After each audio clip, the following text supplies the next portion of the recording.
Friends and ఫ్యామిలీతో weekends కి farm house కి వెళ్ళి ఎంజాయ్ చేయాలనుకుంటే వెంటనే డోసే యాప్ ని డౌన్లోడ్ చేసుకుని బుక్ చేసుకోండి.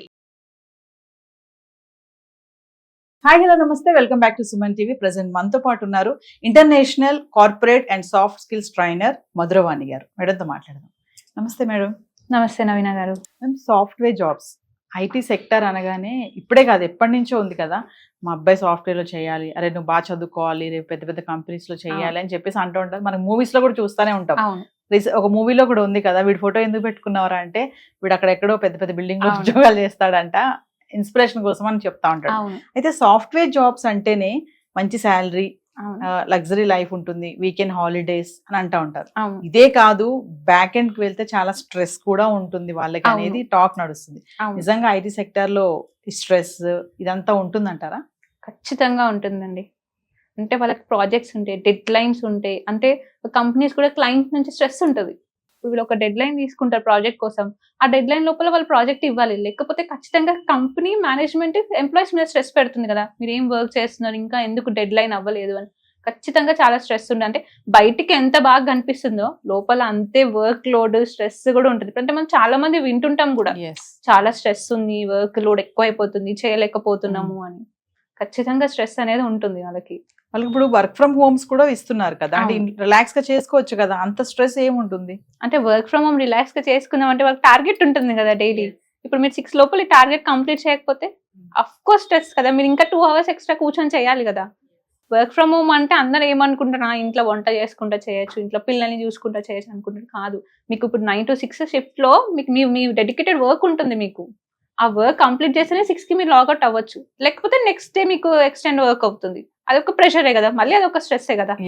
ఇప్పుడు ఏఐ వచ్చేస్తుంది, ఐటీ సెక్టర్ అంతా కూడా పడిపోతుంది అని చెప్పి చాలా టాక్స్ ఉన్నాయి, చాలా వీడియోలు వస్తున్నాయి. మేము కూడా చాలా వీడియోస్ చేసాం వాటిపైన. అంటే ఆర్టిఫిషియల్ ఇంటెలిజెన్స్ వల్ల ఎఫెక్ట్ అయ్యేది ఇవే ఐటీ సెక్టర్ అని అంటున్నారు. ఎప్పుడు జాబ్ ఉంటుందో పోతుందో తెలియదు అని చెప్పేసి కూడా టాక్ నడుస్తుంది. అది నిజమే అంటారా? మీరు అందులో ఉన్నారు కాబట్టి. అవును, నిజమే.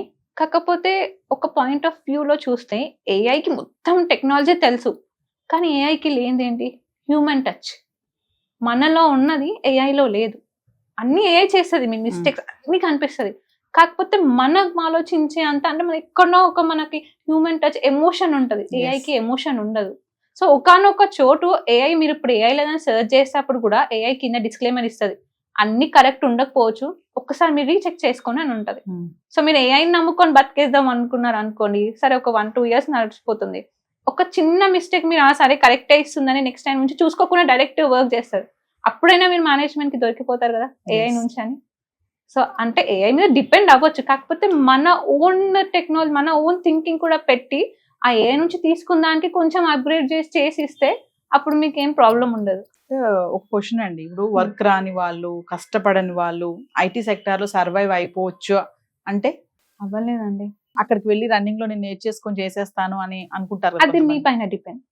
ఇప్పుడు మీరు చాలా స్కిల్ మైండెడ్, అంటే ఏదన్నా చూడగానే నేర్చేసుకుంటా అనుకుంటారు. అంటే కొంతమంది ఉంటారు కూడా అలా, చూడగానే గ్రాప్ చేసుకునే అంత క్యాపబిలిటీ ఉంటది. అలాంటి వాళ్ళు అనుకోండి 1-2 times మేనేజర్ దగ్గర హెల్ప్ తీసుకొని ట్రైనింగ్ తీసుకున్న వాళ్ళు సర్వైవ్ అయిన వాళ్ళు ఉన్నారు కూడా.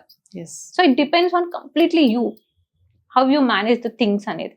చాలా మంది ఇప్పుడు బ్యాక్ డోర్స్ లో వెళ్తుంటారు, ఎక్స్పీరియన్స్ లేకుండా కానీ ఫేక్ సర్టిఫికేట్స్ పెట్టి వెళ్తున్నారు.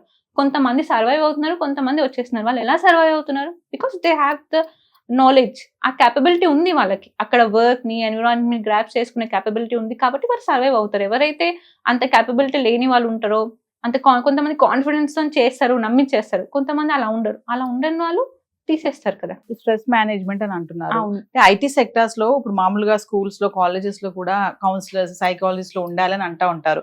మరి ఇంత స్ట్రెస్ ఉంటున్నటువంటి ఈ సెక్టర్ లో కౌన్సిలర్స్ గానీ ఇలాంటి వాళ్ళు ఎవరైనా ఉంటారా? సెషన్స్ ఏమైనా జరుగుతాయి అసలు? అఫ్ కోర్స్ అండి, నేను ఉన్నది అందుకే కార్పొరేట్ ట్రైనర్ అందరూ అందుకనే.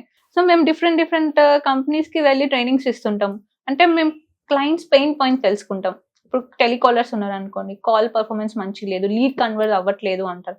సో వాళ్ళ కోసం మేము పర్సనల్ గా ఒక ప్రోగ్రామ్ క్రియేట్ చేస్తాం. సో వాటిపైన ట్రైనింగ్ ఇస్తాం. మా ప్రోగ్రామ్ తర్వాత కాల్ క్వాలిటీ పెరుగుతుంది, కాల్ లీడ్ కన్వర్షన్స్ పెరుగుతాయి.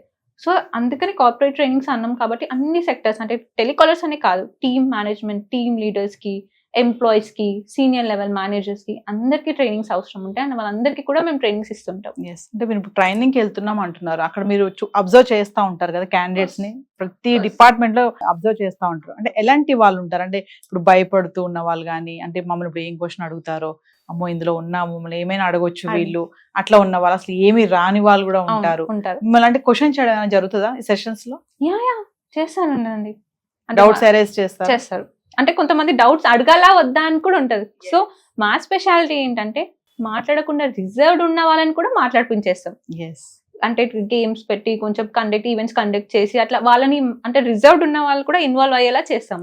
ఎస్. సో అప్పుడే కదా వాళ్ళు ఓపెన్ అప్ అయ్యేది, అప్పుడే కదా ఇప్పుడు ఆ ట్రైనింగ్స్ అందుకే కదా ఇప్పించేది, ఓపెన్ అప్ అయ్యి మళ్ళీ వాళ్ళ పర్ఫార్మెన్స్ పెరుగుతుందని. సో వన్స్ మా ట్రైనింగ్ తీసుకున్నాక వాళ్ళ పర్ఫార్మెన్స్ కూడా పెరుగుతుంది. Yes. అది ప్రొఫెషనల్ పర్సనల్ కూడా. ఒకప్పుడు ఐటీ సెక్టర్ అంటే చాలా యాక్టివ్ గా ఇంప్రెస్ గా ఉండేటటువంటి ఈ జాబ్ ఇప్పుడు భయపడిపోతున్నారు. ఐటీ సెక్టర్ అంటేనే ఇప్పుడు మీరు అన్నట్టుగానే స్ట్రెస్ ఉంటుంది, Stress టార్గెట్స్ ఉంటాయి, ఇంకా ఏంటంటే ఏ వచ్చేస్తుంది, దాని వల్ల కూడా జాబ్స్ పోతున్నాయని అంటే ఉంటారు. అవును. మరి నిజంగా ఐటీకి ముందు ఫ్యూచర్ ఉంటుంది అనుకోవచ్చు అంటారా, లేదంటే ఇలాగే డౌన్ ఫాల్ ఉంటుందంటే ఏం చెప్తారు ఫైనల్ గా? అప్ అండ్ డౌన్స్ రెండు ఉంటాయండి దీనికి. నేను చెప్పినట్టు ఏఐని మనం ఎంత వరకు యూటిలైజ్ చేసుకుంటామో దాన్ని బట్టి ఉంటుంది. ఇప్పుడు కూడా ఏఐ ఉన్నాయి, అలా అని సాఫ్ట్వేర్ ఎక్కడ పడిపోలేదు, జాబ్స్ ఎక్కడ పడిపోలేదు, జాబ్స్ చేసే వాళ్ళు చేస్తున్నారు, కాకపోతే ఏఐని ఇన్బిల్ట్ చేసుకొని చేస్తున్నారు. కానీ సాఫ్ట్వేర్ పడిపోవడం ఏమి ఉండదు, ఎందుకంటే నేను చెప్పినట్టు హ్యూమన్ టచ్ ఉంటేనే కదా. Yes. ఇప్పుడు ఏఐ ఒక్కతే కంపెనీ పెట్టి ఎంప్లాయీస్ ని హైర్ చేసుకొని మనీ సంపాదించలేదు కదా. ఏఐని నడిపించేది కూడా మనుషులమే, మనము చెప్తేనే అది విని మనకి ఇస్తుంది. Yes. సో పడిపోవడం లాంటి ఏమి ఉండదు, కాకపోతే ఏఐని ఇన్బిల్డ్ చేసుకొని ఇంకా మనం ప్రోగ్రెస్ అవుతాం, అప్డేట్ చేసుకుంటూ Upgrade ఉండాలి చేసుకుంటూ వస్తున్న ఉండాలి. టెక్నాలజీ. టెక్నాలజీతో పాటు మనం మారుతూ దాంతో పాటు దాని సహకరి తీసుకుంటూ మనం ముందుకు వెళ్తూ ఉండాలి. ఎస్, థ్యాంక్ యూ అండి.